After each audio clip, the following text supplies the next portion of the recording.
오늘 우리에게 주시는 하나님의 말씀은 창세기 25장 28절에서 34절까지의 말씀입니다. 창세기 25장 28절에서 34절까지의 말씀 우리 믿음으로 함께 합독하여 읽겠습니다. 시작. 이삭은 에서가 사냥한 고기를 좋아하므로 그를 사랑하고 리브가는 야곱을 사랑하였더라. 야곱이 죽을 쑤었더니 에서가 들에서 돌아와서 심히 피곤하여 야곱에게 이르되 내가 피곤하니 그 붉은 것을 내가 먹게 하라 한지라. 그러므로 에서의 별명은 에돔이더라. 야곱이 이르되 형의 장자의 명분을 오늘 내게 팔라. 에서가 이르되 내가 죽게 되었으니 이 장자의 명분이 내게 무엇이 유익하리요. 야곱이 이르되 오늘 내게 맹세하라. 에서가 맹세하고 장자의 명분을 야곱에게 판지라. 야곱이 떡과 팥죽을 에서에게 주매 에서가 먹으며 마시고 일어나 갔으니 에서가 장자의 명분을 가볍게 여김이었더라. 아멘. 우리에게 주시는 하나님의 말씀입니다.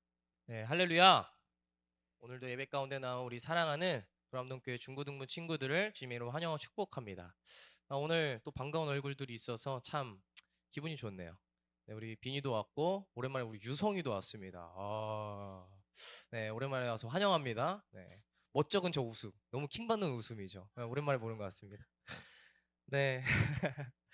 네.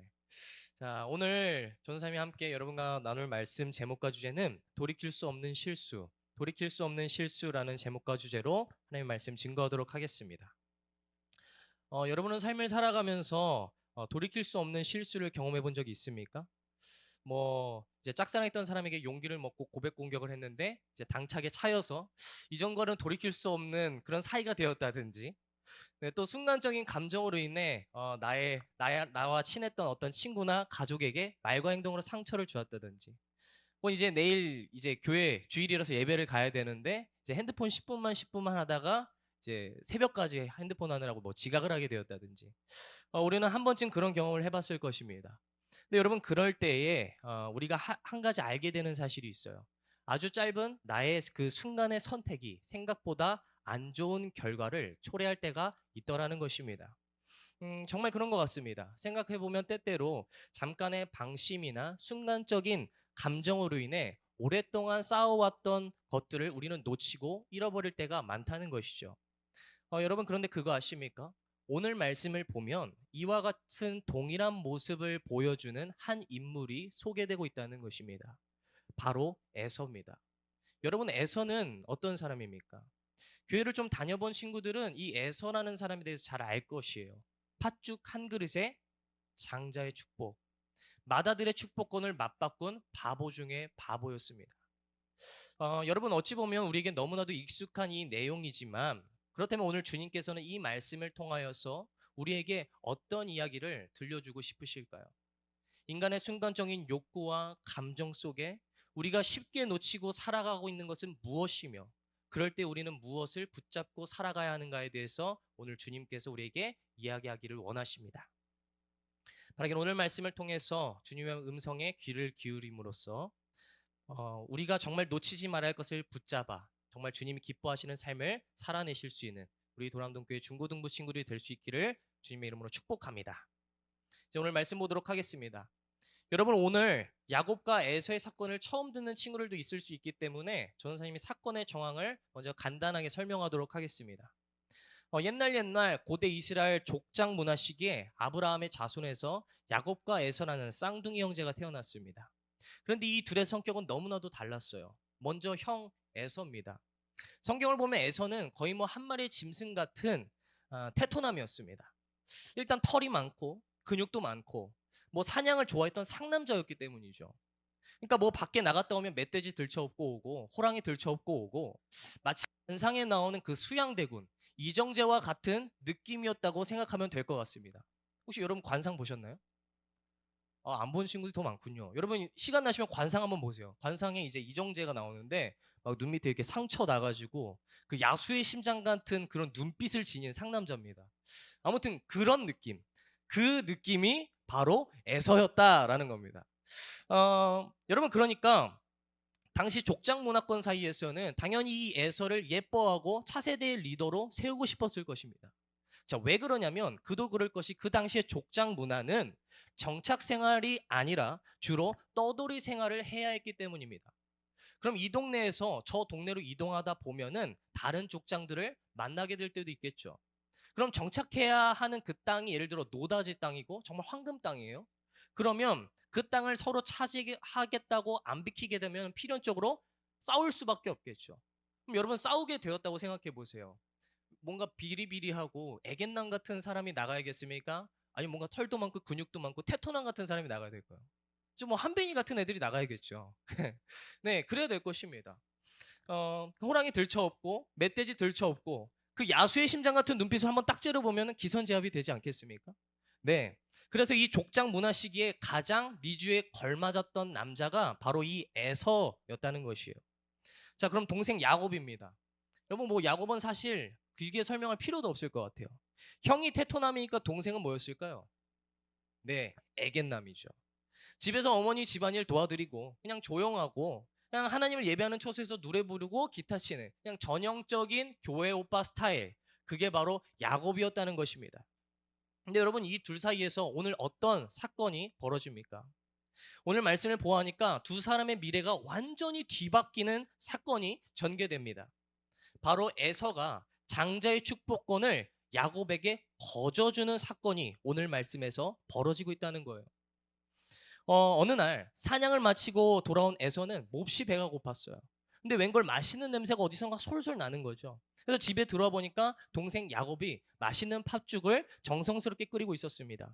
그래서 배가 고픈 에서가 말합니다. 야, 야곱아, 야곱아, 형이 지금 사냥을 하고 와가지고 배가 너무 고픈데 혹시 팥죽 한 그릇만 주지 않겠니? 줄 수 있겠니? 자, 이제 에서가 요청을 하게 됩니다. 자, 그런데 여러분 이때 형의 요청을 들은 동생 야곱은 그럼 이러한 에서의 말에 어떻게 반응해야 됩니까? 맞아 죽기 싫으면 팥죽 한 그릇 내놔야죠. 예. 형이 감히 지금 사냥하고 와서 배가 고프다는데 당연히 내놔야 되지 않겠습니까? 그런데 전도사님 보니까 야곱은 아주 지능이 높고 얍삭 빠른 놈이었던 것 같아요. 그 틈을 타 형 에서에게 딜을 하고 있기 때문입니다. 야곱이 말합니다. 그냥은 못 주겠어. 그럼 그래, 이게 좋겠군. 형, 장자의 명분을 내게 팔아. 그럼 내가 형에게 팥죽을 줄게. 야곱이 마치 기다렸다는 듯이 지금 말하고 있는 거예요. 형이 원하는 팥죽을 그냥 줄 순 없다. 대신에 장자의 명분을 내게 넘겨라. 그럼 그 대가로 이 먹음직한 팥죽을 하사하겠다. 여러분 이쯤 되면 우리는 생각해 보게 되는 게 있어요.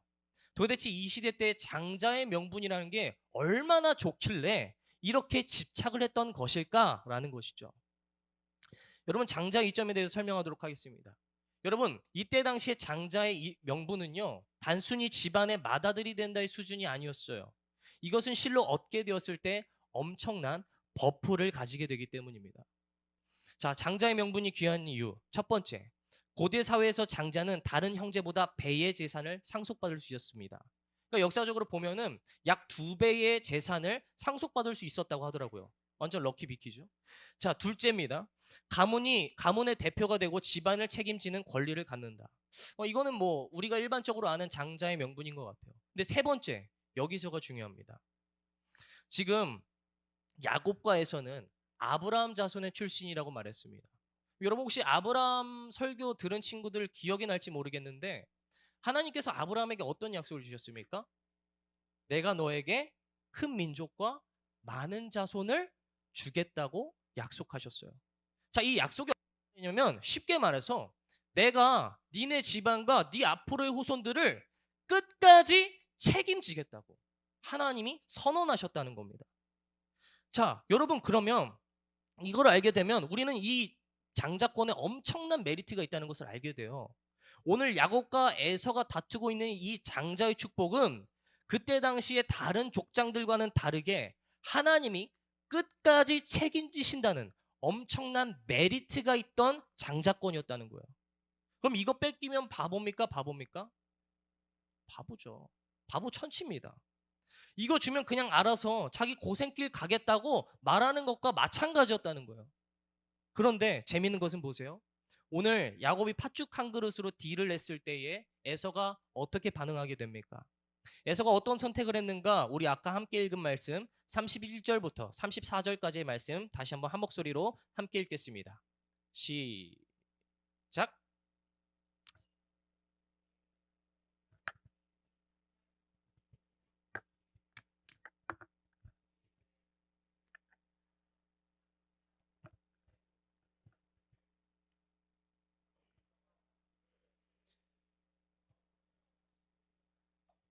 에서가 장자의 명분을 가볍게 여김이었더라. 아멘. 여러분, 에서는 결국 팥죽 한 그릇과 장자의 명분을 맞바꾸자는 야곱의 제안 앞에 너무나도 쉽게 장자의 명분을 내어주게 됩니다. 너무나도 터무니없는 선택을 저지르게 되었다는 거예요. 여러분 어떻게 아니 팥죽이 무슨 티라미수 케이크도 아니고 그 고작 한 그릇의 장자의 명분을 맞바꿀 수 있겠습니까? 그런데 오늘 성경을 보면 에서가 이런 터무니없는 선택을 했던 이유에 대해서 성경은 다음과 같이 증언하고 있어요. 34절의 끝의 말씀인데 전사님 읽겠습니다. 에서가 장자의 명분을 가볍게 여김이었더라. 다시 에서가 장자의 명분을 가볍게 여김이었더라. 여러분 에서가 장자의 명분을 넘긴 이유가 뭐라고요? 장자의 명분을 가볍게 여겼기 때문이라고 성경은 말하고 있다는 거예요. 여러분 여기서 가볍다고 여겼다는 것은 히브리어 원어로 보면 따라해 봅시다. 와이베즈. 와이베즈. 히브리어 원어로 와이베즈라고 합니다. 근데 이 뜻의 의미는요. 단순히 모르고 가볍게 여겼다는 뜻이 아니에요. 이 와이베즈의 뜻은 알면서도 중요하게 여기지 않았다는 겁니다. 단순히 실수나 단순한 순간적인 실수로 잘못 선택한 것이 아니라 그는 지금 자신이 무엇을 넘기고 있는지 충분히 알면서도 그렇게 했다는 것이에요. 충분히 알고도 행동했다. 여러분 이것이 와이베즈의 뜻입니다. 그는 지금 마청의 자리만을 넘긴 것이 아니죠. 단순히 지금 내 욕망, 지금 당장의 내 배고픔을 채우기 위해 그가 궁극적으로 넘긴 것은 무엇입니까? 내가 오늘 하나님과의 약속과 연결되었다는 그 귀한 가치. 그것을 알면서도 값싸게 여겨 팔아버렸다는 것이죠. 그로 인해 평생의 후회와 수치를 안는 인생을 그 에서는 살아가게 되었다는 것입니다. 우리 사랑하는 중고등부 여러분, 오늘 말씀을 통해서 우리가 깨닫게 되는 정말 중요한 메시지는 무엇일까요? 실은 우리도 살아가다 보면 때때로 삶 속에 이와 비슷한 모습들이 있지 않습니까? 오늘날 우리의 삶의 대부분의 문제는 정말 내가 몰라서기보다는 알면서도 대수롭지 않게 여기고 중요한 걸 알면서도 우선순위에서 밀어둘 때 생기는 문제가 더 많기 때문이에요. 이를테면 사람과의 관계라든지 시간을 허투루 낭비하는 문제를 생각해 보겠습니까? 여기서 가족을 소중히 여기지 않는 친구들은 없을 거예요. 그런데 꼭 그놈의 중2병이 찾아올 때가 있죠. 하필이면 지금 내 감정선이 상해 있을 때가 있습니다. 그럼 우리는 그 가족과 주변인에게 어떻게 대하게 됩니까? 알면서도 모진 말을 내뱉어요. 이 말과 행동을 하게 되면 상대방의 기분이 상할 것을 알면서도 내가 지금 기분이 안 좋으니까, 내가 지금 짜증나니까 이것을 누군가에게 마구 쏟아버리는 실수를 범할 때가 많다는 겁니다. 시간도 그래요. 늦은 밤에 지금 핸드폰을 끄지 않으면 내일이 두려울 것이라는 걸 우리는 너무나도 잘 알아요. 그런데 꼭 그놈의 릴스, 인스타, 유튜브 등등 그 약속의 11시 50분만 되면 왜 이렇게 흥미롭고 재밌는지 10분만 하다가 우리는 후회 가득한 내일을 보낼 때가 많다는 거예요. 여러분 그런데 가장 큰 문제는 하나님과 우리의 관계도 마찬가지라는 겁니다. 교회를 다니며 하나님과의 관계의 소중함, 하나님께서 우리에게 베푸신 그 구원의 감격, 가치, 기쁨 모르는 사람 없어요. 다 알아요. 예배 시간을 소중히 여겨야 되는 거, 늦으면 안 되는 거 다 압니다. 그런데 여러분, 오늘날 안타까운 것은 많은 그리스도인들이 그 가치와 소중함을 상실한 채 대충, 멍하니 시간 때우듯이 교회를 들락날락하는 경우가 대부분이라는 사실이에요. 너무나도 안타까운 현실입니다.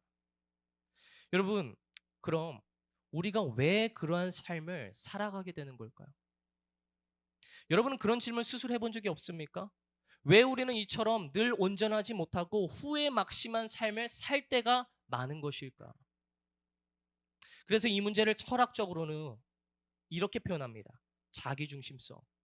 그리고 성경에서는 이것을 다른 말로 죄라고 말하는 겁니다. 여러분, 죄란 무엇입니까? 죄는요, 하나님을 떠나 자기 맘대로 사는 것이죠. 자기중심성과 죄는 동의어인 것입니다. 여러분, 사람 마음 가운데는 오늘날 개개인마다 이 죄, 자기중심성이 있어요. 누구나 자기 하고 싶은 대로 내 기분에 꼴리는 대로 살아가고자 하는 욕망이 있다는 겁니다. 그러나 여러분, 인생을 살면서 조금만 더 성숙하게 생각해 보세요. 인생을 살면서 조금만 더 한 수 앞을 내다보려고 해보세요. 내가 하고 싶은 대로만 하는 그 인생이 우리에게 득이 될 게 많을까요? 잃을 게 많을까요? 잃을 게 많다는 겁니다. 요즘 힙합 문화권에서 내 인생이야, I don't care, 이런 욜로 라이프가 파생되고 있다고 합니다. 그런데 여러분, 만일 여러분이 이런 욜로 라이프로만 살잖아요? 미안하지만 여러분의 인생은 그냥 할렐루야 되는 지름길입니다. 아, 학교 가려면 지금 자야 되는데 I don't care, 상관 안 해. 아, 얘랑 이 말하면 얘랑 좀 멀어질 것 같은데 알바노, 상관 안 해. 여러분, 이렇게 살아간다고 해보십시오. 여러분에게 있어서 좋을 게 무엇입니까? 결국 내게 허락된 시간과 사람과 심지어 하나님과의 관계마저도 깨어지고 산산조각 나고 말 것입니다. 결국 우리의 인생에 더욱더 소중한 것을 놓치게 되고 잃게 되는 삶, 그것이 바로 죄, 자기중심적인 삶의 열린 결말이라는 것이에요. 그러므로 여러분, 오늘에서는 이 죄성, 자기중심적인 삶, 욜로 라이프, 아돈케어의 마인드로 살다가 결국 인생 제대로 꼬였습니다. 이후 성경을 보면 지가 팥죽 선택해놓고 그 분노로 야곱을 죽이려고 몇십 년을 쫓아다니게 돼요. 한순간의 실수로 인해 결국 자신의 수많은 인생을 허비하며 살아가게 된 그 에서의 모습을 성경은 우리에게 낱낱이 보여주고 있다는 겁니다. 그럼 여러분, 그러므로 우리는 오늘 말씀을 통해서 깨달을 필요가 있습니다. 결국 내 중심적으로 살아가는 삶이 우리에게 얼마나 치명적인 문제를 낳는가. 그렇게 거기로부터 돌아서려는 몸부림이 우리에게 필요하다는 것입니다. 하지만 안타까운 것은 오늘 우리 모두에게 이 에서와 같은 자기중심성이 동일하게 있다는 것은 다음과 같은 사실을 반증해요. 이 문제는 우리 스스로 통제할 수 없다. 이 문제는 오늘날 우리 스스로 통제할 수 없다라는 겁니다. 그렇지 않습니까? 우리가 오늘 예배 끝나고 난 뒤에 나 에서처럼 안 살아야겠다 하고 이제 삶의 자리로 돌아갔습니다. 그런데 정말 그렇게 살 수 있는 사람이 누가 있겠습니까? 우리 스스로 결단해도 우리는 삶의 자리로 돌아가면 또 그렇게 살 것입니다. 또 죄짓고 자기중심대로 살고 누군가에게 상처 주고 후회 막심한 삶을 살 때가 더 많을 것이라는 것이죠. 여러분, 그러면 우리는 무엇을 붙잡아야 될까요? 통제권을 내가 쥐려고 몸부림치는 나를 붙잡는 게 아닙니다. 그래서 바로 우리의 삶을 통제하시는 하나님의 제동장치인 이 말씀을 붙잡아야 된다는 거예요. 여러분, 오늘날 세상에는 법이라는 게 우리의 삶을 제어하는 제동장치가 돼요. 우리가 이 법이 있는 시대에서 나름대로 법을 잘 지키고 살아갈 수 있는 이유가 여러분은 무엇이라고 생각하십니까? 내가 법을 잘 지킬 수 있는 능력이 있어서? 아니에요. 법이 나와 너를 지키는 거예요. 우리는 법을 볼 때 내 마음대로 사는 것보다 저 법을 지키고 사는 삶이 더욱 인간적이고 우리에게 유익하고 행복한 삶이 보장된다는 것을 알게 됩니다. 그래서 법을 볼 때마다 우리는 뭘 떠올리는 것이죠? 그 사실을 떠올리게 되는 것이죠. 떠올리고 곱씹고 그것을 마음의 기준으로 삼게 되는 거예요. 법을 지키는 삶이 나에게 안정성을 준다. 법을 지키는 삶이 인간성을 보장해 준다. 법을 지키는 삶이 나에게 안정장치가 된다. 그런 마음에 가득한 것이 그럼 어떻게 이어지게 되는 겁니까? 네, 그래서 우리가 마땅히 법을 지키는 삶으로 이어지게 되더라는 겁니다. 여러분, 마찬가지입니다. 말씀을 지키는 삶, 복음을 믿는 삶도 동일하다는 거예요. 오늘 그리스도인들에게는 이와 같이 주어진 하나님의 생명의 법이 있습니다. 바로 말씀입니다. 우리가 말씀을 반드시 붙잡아야 하는 이유는 말씀을 볼 때 우리는 오늘도 하나님과의 관계에 붙어 있어야 되는 존재들이며 말씀을 지키는 삶이 우리 모두에게 참된 자유와 영원한 생명이 있음을 깨닫게 되기 때문입니다. 말씀에는 우리를 향한 하나님의 마음이 담겨져 있어요. 하나님은 우리를 너무나도 사랑하셔서 자신의 아들 독생자 예수 그리스도를 이 땅 가운데 보내주셨습니다. 예수 그리스도는 십자가에서 우리의 모든 자기중심성과 사망과 권세를 이기시고 부활하심으로 말미암아 우리에게 영원한 생명을 주셨습니다. 그리고 그분은 그럼에도 불구하고 여전히 말씀을 따라 살아가지 못하는 우리를 긍휼히 여기시며 불안해하는 우리를 위해 오늘 성령으로 내가 너희와 함께하겠다고 약속하신 분이십니다. 여러분, 아무리 법이라 해도 우리 안에 깊숙이 박혀있는 이 죄의 문제를 완전히 해결할 수는 없어요. 우리는 여전히 순간적인 충동과 분노, 탐욕, 이기심, 비판하는 삶을 여전히 살고 있기 때문입니다. 여기서 그 누구도 내가 이것을 끊어내야지, 바르게 살아가야지 해서 스스로 끊어낼 수 있는 사람, 저를 포함해서 여기에 아무도 없을 거예요. 우리 모두는 죄에서 자유로울 수 없다는 겁니다. 그러나 여러분, 오늘 그런 우리를 위해서 예수님께서는 요한복음 15장 5절에 이런 놀라운 말씀을 주셨습니다. 우리 요한복음 15장 5절 말씀 마지막으로 함께 읽겠습니다. 시작. 가지라 그가 내 안에 내가 그 안에 거하면 사람이 열매를 많이 맺나니 나를 떠나서는 너희가 아무것도 할 수 없음이라. 아멘. 좀 말씀을 좀 정리하려고 합니다. 찬양팀 나와주시겠습니까?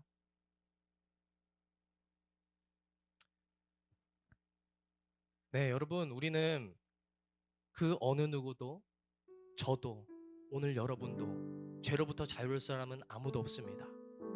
그러나 오늘 그런 우리를 위해 예수 그리스도께서 말씀하세요. 나에게 붙어 있으라. 여러분, 예수 그리스도의 이름에 진정한 자유가 있는 이유는요, 예수께서 나를 위해 십자가를 대신해 죽으셨고 구원의 길을 열어주셨으며 오늘도 성령으로 우리와 함께 하신다는 것을 우리가 매일같이 떠올릴 때, 그걸 듣고 마음에 새기고 씹고 뜯고 맛보고 우리의 정신 가운데 새길 때에 이 말씀이 오늘도 내가 죄에 이끌려가는 삶이 아니라 예수님을 따라 살아가게 만드는 원동력이 되기 때문입니다. 내가 넘어져도 예수께서 나를 핏값으로 사셨다는 그 사실이 오늘도 나를 사망과 권세와 좌절의 자리에서 일으키십니다. 그분께서 사망과 권세를 이기시고 부활하셨다는 그 믿음이 오늘도 내가 하나님의 나라와 그 나라의 비전을 꿈꾸게 하십니다. 마지막으로 성령으로 이런 연약한 나와 동행하고 계신다는 그 사실이 내가 나를 의지하는 것이 아니라 성령으로 와 계신 주님을 붙들고 그분의 말씀에 따라 살아가게 만들더라는 겁니다. 그러므로 여러분, 그리스도인은 이 복음의 능력으로 죄의 문제와 싸워 넉넉히 승리하는 삶을 살아가는 자들인 줄로 믿습니다. 복음, 말씀을 붙들 때 우리는 하나님을 사랑하고 또 나를 사랑할 수 있습니다. 또 하나님께서 내게 허락하신 이 시간 가운데에 타인과 세상을 사랑하며 아름다운 하나님의 나라를 세워갈 수 있습니다. 바라기는 오늘 우리의 삶이 이와 같이 주님께 접붙임 바 되어 사는 인생을 살게 되기를 주 예수 그리스도의 이름으로 축복합니다. 포도나무 대신 주님께 가지로서 붙어있는 것만으로도 우리는 만족합니다. 충분합니다. 충만합니다. 우리의 인생의 열매는 그분의 선한 능력으로 맺으실 것이기 때문입니다. 우리가 그런 주님을 고백하는 믿음으로 들은 말씀을 가지고 다 함께 결단의 찬양으로 나아가겠습니다.